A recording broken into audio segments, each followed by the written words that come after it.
તો નમસ્તે વિદ્યાર્થી મિત્રો, તો ધોરણ 9નું ગણિતનું અસાઇનમેન્ટ એમાં વિભાગ બી નો પ્રકરણ નંબર 6 એનું સોલ્યુશન જોઈએ. એનો પહેલો દાખલો. જો તમે આવા જીવ સુધી અમારી ચેનલને સબસ્ક્રાઇબ ન કરી હોય તો ખાસ સબસ્ક્રાઇબ કરજો. તમને બધા પ્રકરણનું સંપૂર્ણ સોલ્યુશન આ જ વિડીયોની એન્ડ સ્ક્રીનમાં મળી રહેશે. પહેલો દાખલો કે રેખા PQ અને રેખા RS એકબીજાને O બિંદુમાં છેદે. એટલે કે આપણે રેખા PQ અને રેખા RS દોરીએ, એટલે કે PQ રેખા અને RS રેખા O બિંદુમાં છેદે છે, બરાબર. તો આગળ વધીએ. જો POR એટલે કે ખૂણો POR અને ખૂણો ROQ એટલે કે ખૂણો ROQ બરાબર 5:7 આપેલો હોય, એટલે કે આ આપેલું 5 અને આ આપેલું 7 ગુણોત્તર આપેલો છે. એટલે કે ગુણોત્તર આપેલો હોય તો આપણે x ધારી લેવાનો, 5x અને 7x હોય તો તમામ ખૂણા શોધો. હવે જો આ એક જ રેખા પરના ખૂણા છે, બે ખૂણા એક જ રેખા પર આવેલા ખૂણા છે, એને રેખિક જોડના ખૂણા કહેવાય. આથી ખૂણો POR વત્તા ખૂણો ROQ બરાબર 180. શું કામ 180? કેમ કે રેખિક જોડના ખૂણા બરાબર આ હોવાથી આપણે એને 180 કહી શકીએ. તો POR કેટલું આપેલું છે આપણે? 5x બરાબર. એવી જ રીતે આપણે ROQ કેટલા આપેલા છે? 7x બરાબર 180. હવે 5x ને 7x એટલે થાય 12x બરાબર 180. હવે 12 ગુણાકારમાં છે, આમ બાજુ આવે તો ભાગાકારમાં, એટલે કે 180 ભાગ્યા 12 બરાબર. 12 ગુણ્યા 15 એટલે કે 180, એટલે કે 180 ભાગ્યા 12 કરો એટલે કે 15 જવાબ આવશે. તો x ની કિંમત તમને મળી ગઈ 15. હવે અહીં આપણે POR બરાબર શું ધાર્યું હતું? તો કે ખૂણો POR બરાબર આપણે ધાર્યું હતું 5x. તો જ્યાં 5 ના 5 x દેખાય ત્યાં હું મૂકી દે 15.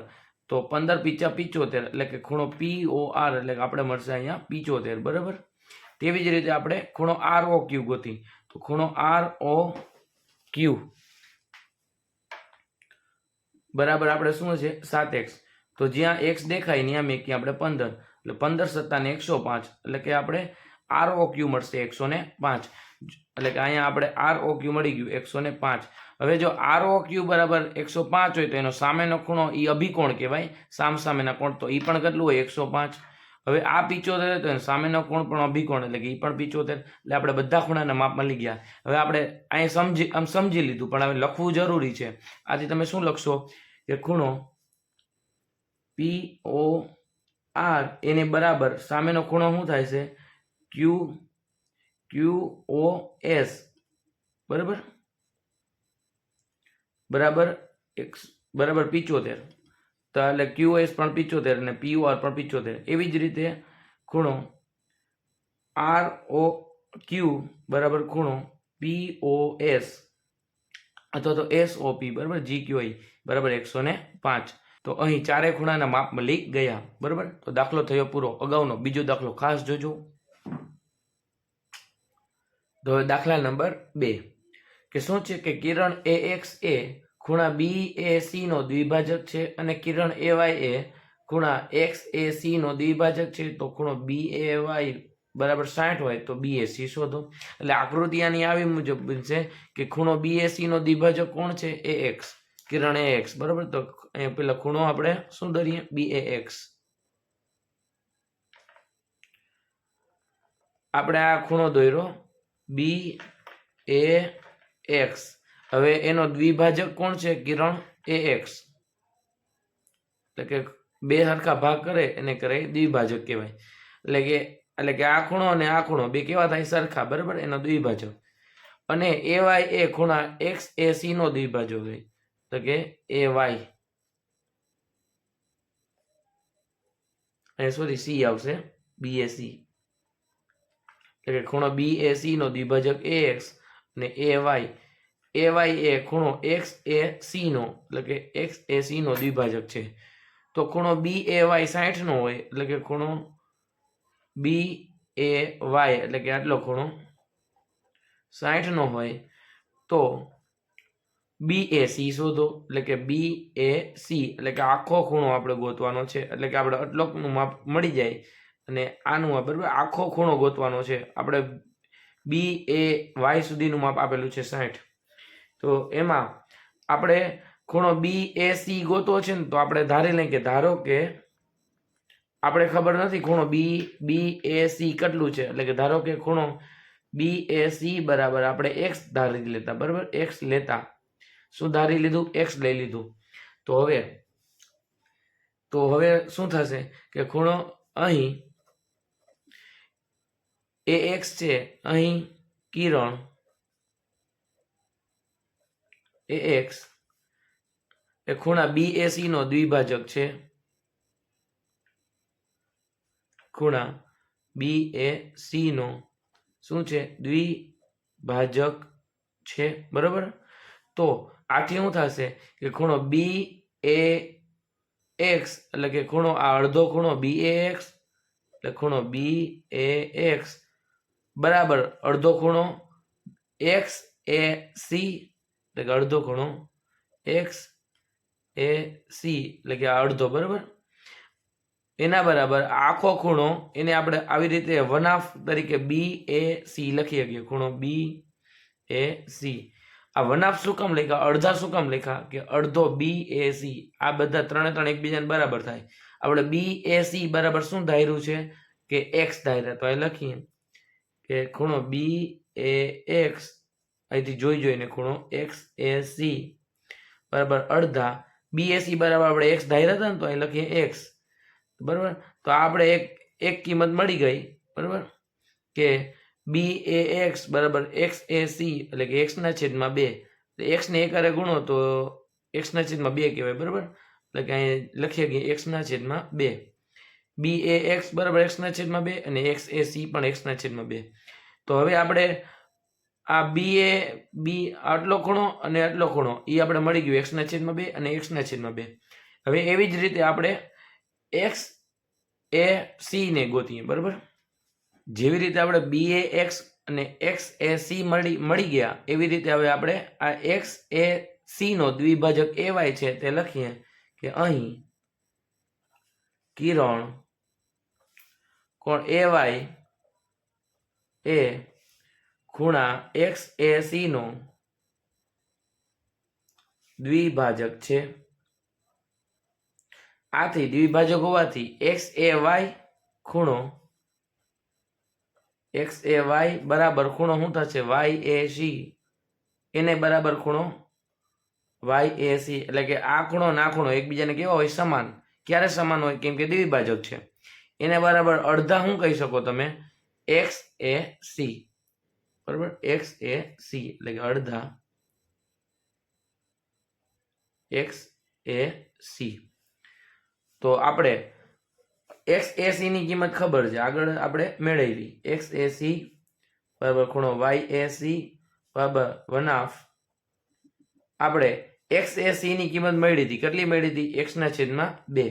હવે આ બેનો સામસામે ગુણાકાર, એક્સ એકા એક્સ અને 2 દુ 4 એટલે કે સામસામે ગુણાકાર એક્સ ના છેદમાં 4 એટલે કે આપણે ખૂણો એક્સ એ વાય બરાબર ખૂણો વાય એ સી બરાબર એક્સ ના છેદમાં 4 મળ્યો.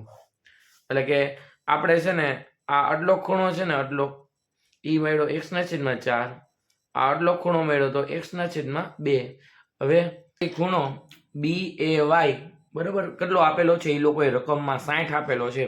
આથી લખી શકીએ કે એ લોકોએ રકમ આપેલા મુજબ કે બી એ વાય એને બરાબર બે ખૂણાનો સરવાળો કરીએ આપણે, બી એ એક્સ એટલે આસનકોણ બને છે બી એ વાય બરાબર બી એ એક્સ વત્તા ખૂણો એક્સ એ વાય. હવે આ બે નો સરવાળો એટલે કે આસન કોણ કહેવાય, એટલે કે બી એ વાય બરાબર બી એ એક્સ એક્સ એ વાય. હવે બી એ વાય બરાબર 60 આપેલા છે, બી એ એક્સ એટલે કે બી એ એક્સ બરાબર એક્સ ના છેદમાં 2 મળ્યા છે આપણે વત્તા એક્સ એ વાય આપણે એટલે કે એક્સ એ વાય એક્સ ના છેદમાં 4 મળ્યા છે.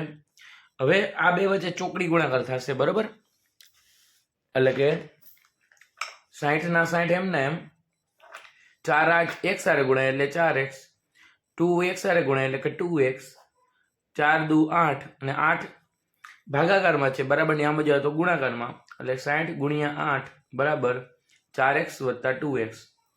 હવે 60 ગુણ્યા 8 કરો એટલે 6 8 નો 0 હારે કરો એટલે 0 ને 8 6 48 બરાબર એટલે 480 બરાબર 4x ને 2x એટલે કેટલા x થાય બરાબર 6x. 6 ગુણાકારમાં છે, આમ બાજુ આવે તો ભાગાકારમાં. 480 ભાગ્યા 6 બરાબર x. 480 ભાગ્યા 6 કરી 6 × 8 = 48 એટલે કે 80 બરાબર x. અને x બરાબર આપણે શું ધાર્યું હતું? આપણે એમ લીધું હતું, ધારો કે આપણે એમ ધાર્યું હતું કે BAC બરાબર x ધારતા, એટલે કે આપણે x બરાબર આપણે ધાર્યું હતું કે BAC એટલે કે ખૂણો BAC બરાબર x બરાબર 80 થાય બરાબર 80. આ તમારો જવાબ. તો દાખલા નંબર 3, ખૂણો x અને ખૂણો y પૂરક કોણ છે. એટલે પૂરક કોણ એટલે કે બે ખૂણાના માપનો સરવાળો 180. જો ખૂણો x જેમ ખૂણો y બરાબર 25 જેમ 11 હોય તો ખૂણો x અને ખૂણો y શોધો. એટલે ગુણોત્તર પરથી આ ખૂણા x અને y નું માપ ગોતવાનું. તો ખૂણો x વત્તા ખૂણો y બરાબર 180. શું કામ? કે ખૂણો x અને y પૂરક કોણ છે અને બે પૂરક કોણના માપનો સરવાળો 180 આવે. એટલે આપણે જ્યારે આ ગુણોત્તર વાળો દાખલો આવે ત્યારે ખૂણો x બરાબર 25 અને ખૂણો y બરાબર 11 આપણે x ધારી લેવાના. કે ધારો કે ખૂણો x બરાબર 25x અને ખૂણો y બરાબર 11 આપેલા છે ને, તો 11x. તો આપણે આના બરાબર ગુણોત્તર આપેલો છે તેના પરથી x ધારી લેવાના.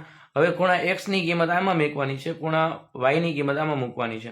એટલે ખૂણો x બરાબર આપણે લખશું 25x, ખૂણા y ની કિંમત મૂકશું આપણે 11x બરાબર 180. હવે 25 અને 11x ઈ બેનો કરીએ સરવાળો. એટલે કે 6 અને 3 36x બરાબર 180. હવે આના પરથી આપણે મળશે x ની કિંમત. એટલે કે 36 ગુણાકારમાં છે, આમ બાજુ આવે તો ભાગાકારમાં. x બરાબર 180 ભાગ્યા 36 એટલે કે 36 પીચા 180 એટલે x બરાબર 5. એટલે કે x ની કિંમત મળી આપણે 5. હવે જે x ની કિંમત મળી 5 તે આમાં ખૂણો x ની કિંમત ગોતવી છે, તેમાં મૂકીએ. ખૂણો x બરાબર 25x બરાબર. એટલે કે બરાબર 25 ના 25 જ્યાં x દેખાય ત્યાં હું મૂકવાના 5 એટલે ગુણાકારમાં 5 એટલે 25 પીચા 125. તો આ તમારો ખૂણો x નું માપ મળી ગયું. હવે ખૂણા y નું માપ જોતું હોય તો આપણે 11x અને જ્યાં x દેખાય ત્યાં આપણે x ની કિંમત મૂકવાની, જે મળી છે આપણે 5 બરાબર. એટલે કે 11 પીચા 55 એટલે કે 55 અંશ. એટલે કે ખૂણો y ની કિંમત મળી ગઈ, ખૂણા x ની કિંમત મળી ગઈ. આ રીતે પણ દાખલો થઈ શકે છે. અને જો તમે અમારી ચેનલમાં નવા હોવ તો ખાસ જૂના થઈ જાઓ અને સબસ્ક્રાઇબ કરો. તમને આ જ યુટ્યુબ ચેનલમાં તમને બધા પ્રકારના વિષયના સોલ્યુશન સંપૂર્ણ રીતે મળી જશે. હવે રેખાઓ PQ અને RS પરસ્પર O બિંદુમાં છેદે છે. જો POR બરાબર 55 અને ખૂણો QOS બરાબર 2x - 5 હોય તો x ની કિંમત શોધો. તો આપણે સૌપ્રથમ આની આકૃતિ દોરી લઈએ કે આ ખૂણો એક રેખા PQ અને રેખા RS એટલે કે આ રેખા RS એ પરસ્પર O બિંદુમાં છેદે છે. જો ખૂણો POR એટલે કે ખૂણો POR એટલે કે આપણો આ ખૂણો 55 આપેલો હોય તો ખૂણો QOS એટલે કે QOS એટલે કે આ ખૂણો 2x - 5 આપેલા હોય તો x ની કિંમત ગોતો. તો આપણે એક ખબર છે કે સામસામેના ખૂણા એટલે કે અભિકોણ કહેવાય. એટલે કે POR એટલે કે ખૂણો POR બરાબર ખૂણો QOS થાય. શું કામ? કેમ કે આને લખી શકાય અભિકોણ. સામસામેના ખૂણા ચોકડીના બરાબર અભિકોણ. હવે POR બરાબર 55 અને QOS બરાબર 2x - 5. હવે -5 છે, આ બાજુ આવે બરાબરની આમ બાજુ આપણે લઈ જાય તો +5 બને. એટલે કે +5 બરાબર 2x વત્તા 55 ના 5 ઉમેરીએ એટલે કે આપણે 60 બરાબર 2x. 2 ગુણાકારમાં છે, આમ બાજુ આવે તો ભાગાકારમાં. એટલે કે 60 ભાગ્યા 2 બરાબર x. છેદ ઉડી જાય એટલે કે 60 ના અડધા 30 એટલે કે 30 બરાબર x. એટલે કે x ની કિંમત મળી ગઈ, x બરાબર 30. ચલો એના પછીનો દાખલા નંબર 5. અને ખાસ વિદ્યાર્થી મિત્રો સબસ્ક્રાઇબ ન કર્યું તો ખાસ ખાલી સબસ્ક્રાઇબ કરી દો. તમને આ જ ગણિતના કોઈ પણ વિડીયો અપલોડ થશે એટલે પહેલું નોટિફિકેશન તમને મળશે. તો ખાસ સબસ્ક્રાઇબ કરી નાખજો. ચલો હવે દાખલા નંબર 5. ખૂણો A અને ખૂણો B કોટિકોણ છે. તો ખૂણો A બરાબર ખૂણો બી વત્તા 20 હોય તો ખૂણો એ અને ખૂણો બી શોધો. હવે કોટિકોણ કીધો એટલે કે ખૂણા એ અને ખૂણા બી નો સરવાળો કેટલો થાય? 90. જ્યારે કોટિકોણ શબ્દ આવે એટલે કે બંને ખૂણાના માપનો સરવાળો 90 થાય. હવે ખૂણા એ નું માપ આપેલું છે, કેટલું આપેલું છે? ખૂણો બી વત્તા 20 એટલે કે ખૂણા એ નું માપ આપણે લખી શકીએ ખૂણો બી વત્તા 20 અને ખૂણો બી તેમનો તેમ બરાબર 90. હવે ખૂણો બી અને ખૂણો બી કેટલી વખત છે? 2 વખત એટલે કે 2 વખત ખૂણો બી અને વત્તા 20 હતા એમના એમ બરાબર 90. હવે વત્તા 20 છે બરાબરની આમ બાજુ આવે તો ઓછા 20 થઈ જાય. 2 વખત ખૂણો બી તેમના તેમ 90 ના 90 તેમના તેમ વત્તા 20 છે આ બાજુ આવે તો ઓછા 20 બની ગયા. 2 વખત ખૂણો બી 90 માંથી 20 જાય એટલે કે બચે આપણા 70 બરાબર. હવે 2 ગુણાકારમાં છે બરાબરની આમ બાજુ આવે તો ભાગાકારમાં આવી જાય એટલે ખૂણો બી બરાબર 70 ભાગ્યા 2 એટલે કે 70 ના અડધા થઈ જાય 35 બરાબર. એટલે ખૂણો બી બરાબર આપણે મળે છે 35. હવે ખૂણા બી નું માપ જેમ મળ્યું એવી જ રીતે આપણે ખૂણા એ નું માપ જોતું હોય તો આપણે આપેલું છે ખૂણો એ બરાબર ખૂણો બી વત્તા 20. હવે આમાં ખૂણા બી નું માપ તો આપણે ખબર છે 35, તો આપણે કિંમત મેં કીધું 35. 35 ને 20 નો સરવાળો એટલે કે 45 55 અંશ બરાબર. એટલે ખૂણો એ બરાબર 55 અને ખૂણો બી બરાબર 35. તો આ દાખલો નંબર 5. એના પછીનો દાખલા નંબર ખાસ જરૂર જોજો. હવે દાખલા નંબર 6 કે કિરણ EX એ DEF નો દ્વિભાજક છે. એટલે કે પહેલા આપણે DEF દોરીએ કે ખૂણો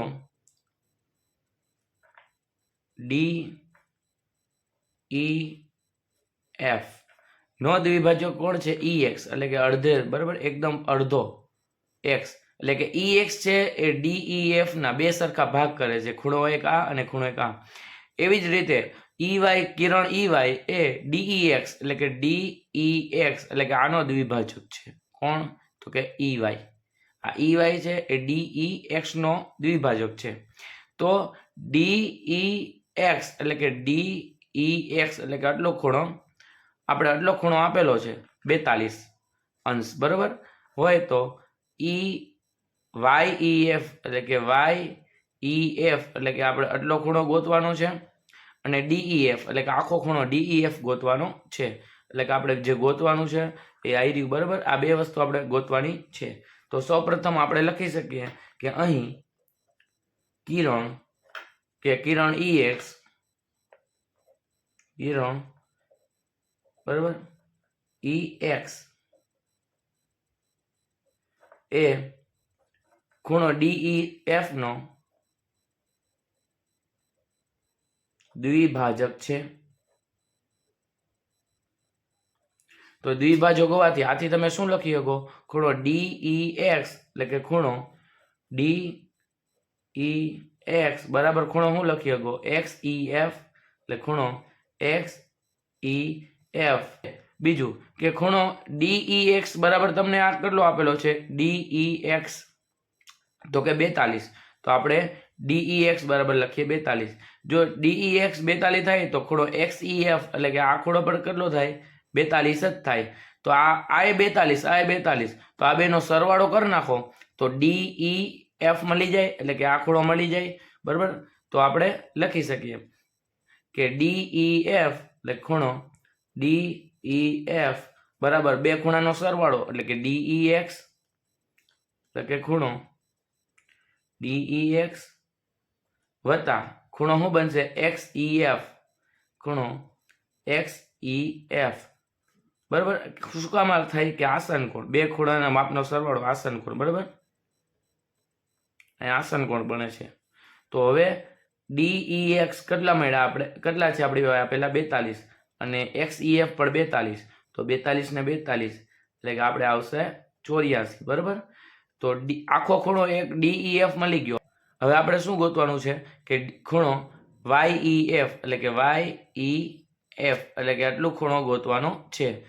હવે તે આપણે પાછળ ગણીએ બરાબર. આપણે YEF એટલે કે આટલો ખૂણો ગોતવાનો છે બરાબર. હવે આટલો ખૂણો ગોતવો હોય તો આપણે બેનો સરવાળો કરવો પડશે. કોના બેનો? તો કે YEF અને XEF એ બેનો સરવાળો કરવો જોઈએ. સરવાળો કરવામાં કોને કોઈ આ તો આપણી પાસે છે 42.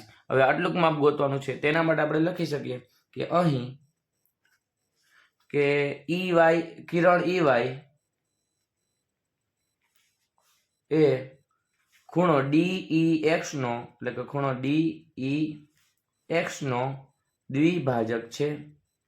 આથી દ્વિભાજક હોવાથી શું થશે કે DEY કે ખૂણો DEY બરાબર ખૂણો શું લખી શકીએ YEX એટલે ખૂણો YEX એટલે કે બરાબર આપણે લખી શકીએ કે અડધા DEX બરાબર અડધા DEX અડધા લખ્યા બરાબર. હવે DEX નું માપ આપણી પાસે છે ખબર છે કેટલું છે 42. આથી ખૂણો DEY બરાબર ખૂણો YEX બરાબર અડધા 42. હવે અહીંયા તમારે 42 ના અડધા કરી નાખો એટલે કેટલા આવશે 21 દુ 42 એટલે કેટલા આવશે 21 બરાબર. આથી તમને મળી ગયો આ ખૂણો 21 મળ્યો બરાબર, આ મળ્યો 42. તો 21 અને 42 નો સરવાળો કરી નાખો એટલે YEF મળી જાય.